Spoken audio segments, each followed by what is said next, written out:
Continuing Teensy audio effect experiments, here's a chorus and flange effect.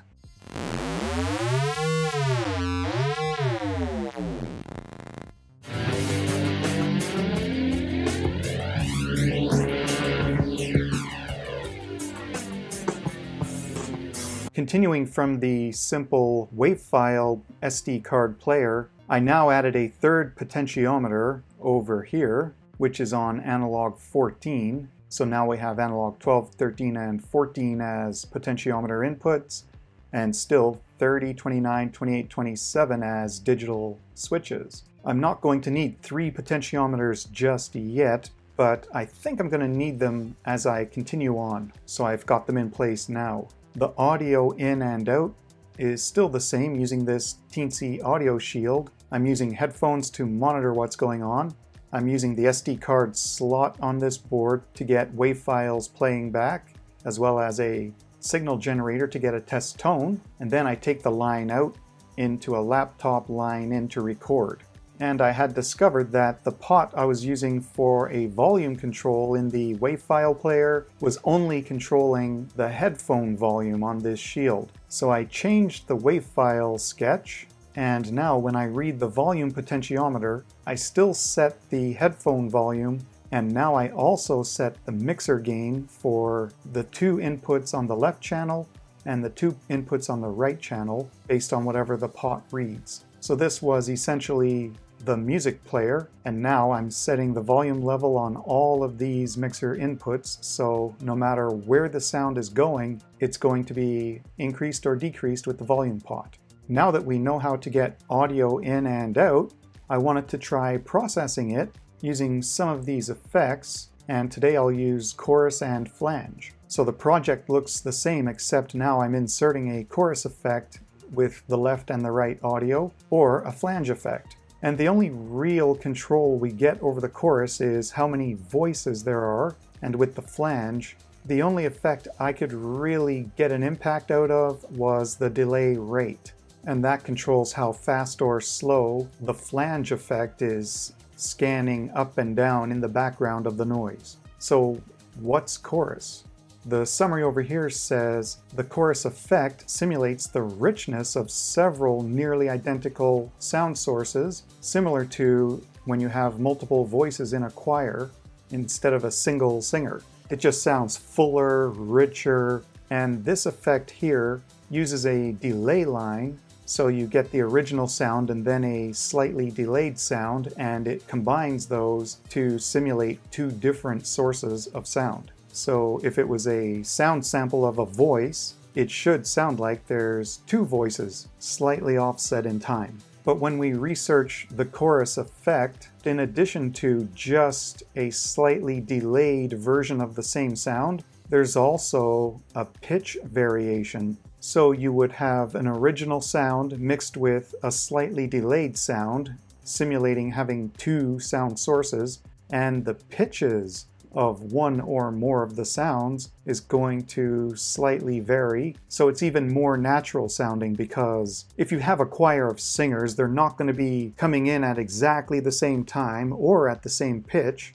So this is a more realistic version of a chorus effect, and the Teensy library only does part of this. In fact, I noticed when I was trying to play audio with this effect, I didn't really hear what I know as a chorus effect. But when I use the signal generator, I do hear a richer version of my input simple tone. When we look in the actual source code for the chorus effect in the Teensy audio library on GitHub, it's called Effect Chorus, and there's really not much to it, but I don't understand how it actually works. I think it all happens right here. So if I could figure out how things like this worked, maybe I could modify this and do something different myself in the far future.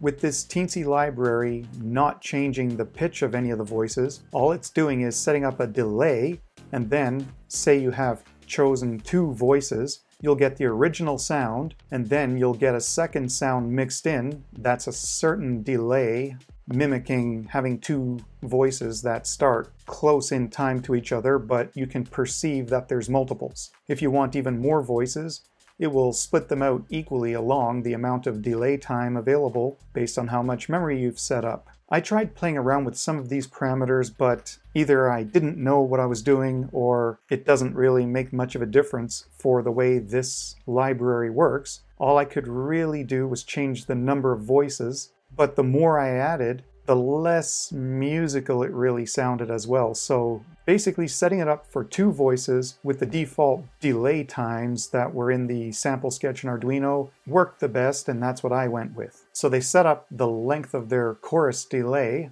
wire everything up for the inputs and outputs of the audio path, and this example sketch also uses 2 voices in the choir. So to set it up, they begin the chorus effect for whatever channel. This one's the left delay line, and the length of the delay line that was previously configured, and how many choruses were configured. So I tried playing around with these figures. Instead of 16 audio block samples, I tried making it bigger and smaller and changing the number of voices, but really all I did was screw it up, so I went back to this. So here's my sketch with the chorus. I basically kept the same wave file player with the line-in audio for my function generator. I added a left and a right chorus, and I have my 2 mixers, and I wire it all up with the patch cords. So now the mixer goes to the chorus, and then the chorus goes to the actual audio output board. So I've inserted the chorus right here.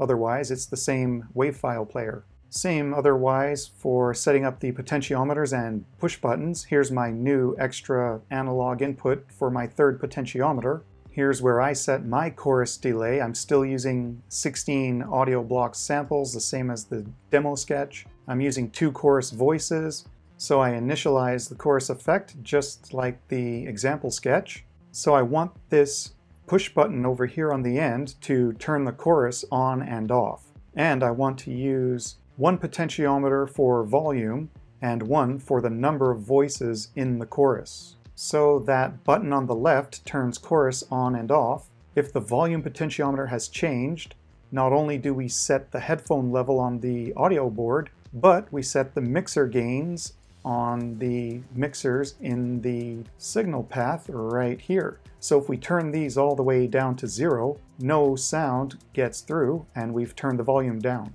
If we read the other potentiometer for the number of chorus voices, I set it up to go between 1 and 10, where 1 is just passing through the original 1 audio voice, and we can have a total of 10. So we add 9 to the original. So let's hear how the chorus effect sounds. With the sketch set up the way it is, it uses 3% of program space and 7% of dynamic memory. I'll demo this one with the function generator first. So I'll turn the effect on, and I have the parameters set to 1 voice, which means only the original sound. So here's the function generator on its own.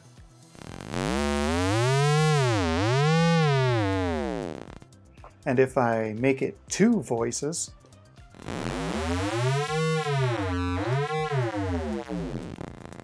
it starts sounding more like Atari. 3 voices. When the potentiometer is just crossing the threshold between 2 levels, of course you're going to get noise. So eventually I settle down with 3.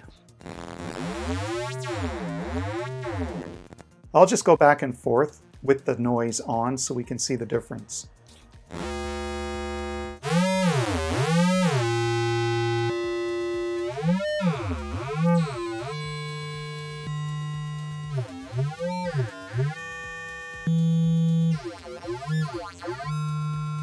So it just gets more electronic sounding. But if we change the voices frequently, we can make some sort of digital effect.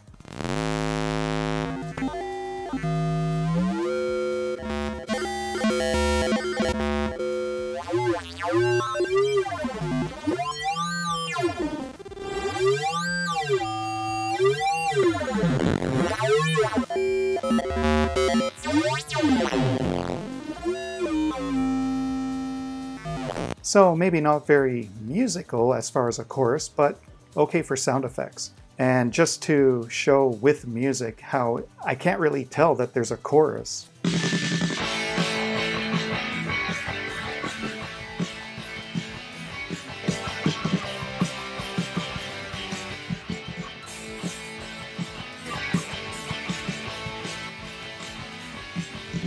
there's obviously something different, but it just sounds kind of more choppy, not really a chorus as I would expect. But definitely with sound effects,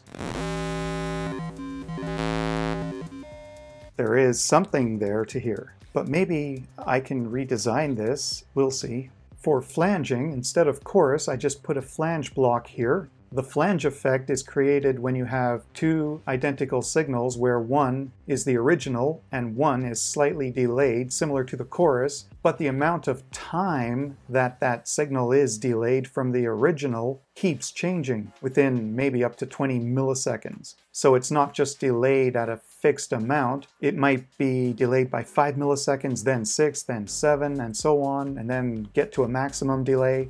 And then the delay gets shorter again, so the two sounds are really close in time, and then it goes back to a little farther away. And this produces a swept comb filter effect. It makes it sound like there's a sweeping going on in the background, sort of like a jet airplane noise flying overhead. So in the Teensy library, the flanger uses a delay line, similar to how the chorus works. Combines the original voice with one other sample from the delay line. The amount of delay varies sinusoidally. So that sounds like a good implementation. And I found that this effect works well both on the function generator sound and on actual music wave files. And again, I played around with these things just like on the chorus, but only changing this rate to change how fast or slow the background sweeping effect is. That's about all I could do. So I started from the Teensy Audio Library Flange effect, available both in the Arduino environment and on GitHub. So the example sketch had a flange delay length that was 6 times audio block samples, similar to the chorus, so I went with these defaults as well. And there's some notes here to try a couple of things. So I tried both of these, and it didn't do anything musically, at least however I implemented this. It made some interesting sound effects maybe, like it took audio that I was playing and it turned it into various pinging noises, but that's not what I was going for, so I didn't bother with this. Here's the flange sketch that I made. Very similar to the chorus, so just like the Teensy example sketch, I've got 6 of these audio block samples, and then I set up a left and right channel delay line for the flange effect based on this delay. And there's 3 parameters you can use to configure the flanger. The frequency is the rate that the background scanning noise goes. That's the only thing that really made any difference for me. These other parameters, when I played around with these and the number of samples, I didn't really get anywhere good. So in my sketch, I use a potentiometer to set this rate of the effect. Otherwise, the sketch is basically the same as we've already seen. So on my potentiometer for the flange rate, I want to control the rate between 0.1 and 1. But if I'm doing an analog input reading, I'm going from 0 to 1023, so I need to scale it. I start by mapping it over to, instead of this, a range of 1 to 10, and then I divide by 10.0, so I end up with a decimal between 0.1 and 1. And I set my flange frequency based on that potentiometer. So let's see how this sounds. The flange effect, as I have it set up, uses 3% program space and 5% of dynamic memory. Comparing with the function generator and the effect turned off versus on,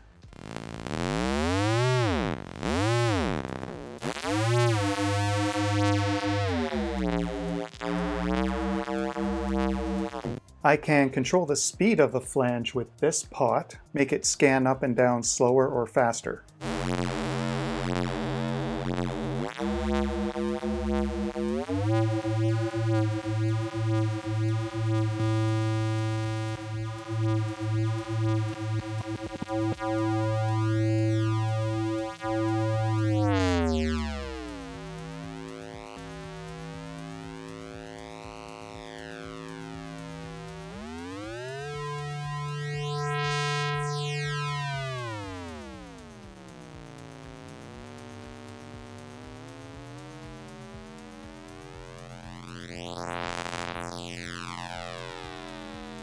The flange effect does have an impact on the music playback sound, so I will play back a wave file, and looking at the serial monitor, we can see when the flange is on or off.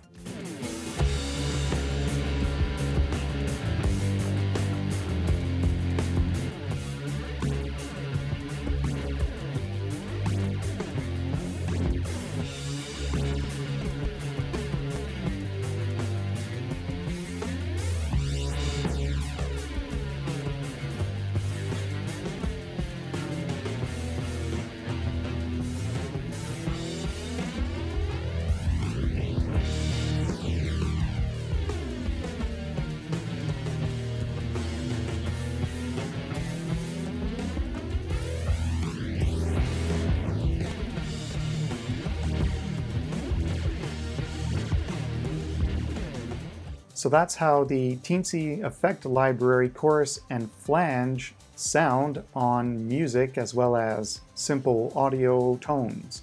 I still want to try some more of these, but I also want to try maybe building my own effect, not just dragging in another simple block. For example, there's this waveform modulation, so you can create a waveform not just at a certain frequency, but you can modulate the frequency and different shapes of waveforms. So we could probably generate some very complex sound effects out of this. We could probably replicate how old 8-bit game systems made their sounds and music. But otherwise, we can modulate frequency, phase. So if I can take something like this, and I can take a delay line here, maybe I can take a sound source, bring it in here and delay it a certain amount, and somehow impact that amount based on some modulated frequency, rate, and maybe I can do something and build my own effect or build a more realistic sounding chorus. We can get crazy with this, mix it with something else, take another slightly different delayed version of the sound, have that coming in, and then that going back over here. We can make a big disaster out of this. We might create a black hole or something. And I'm also going to look at eventually analyzing some of this stuff. We can do FFT, we can pick out frequencies, peak amplitudes, so we can make some visual graphic displays here to visualize the music. And of course, we can synthesize music, so lots more fun to come.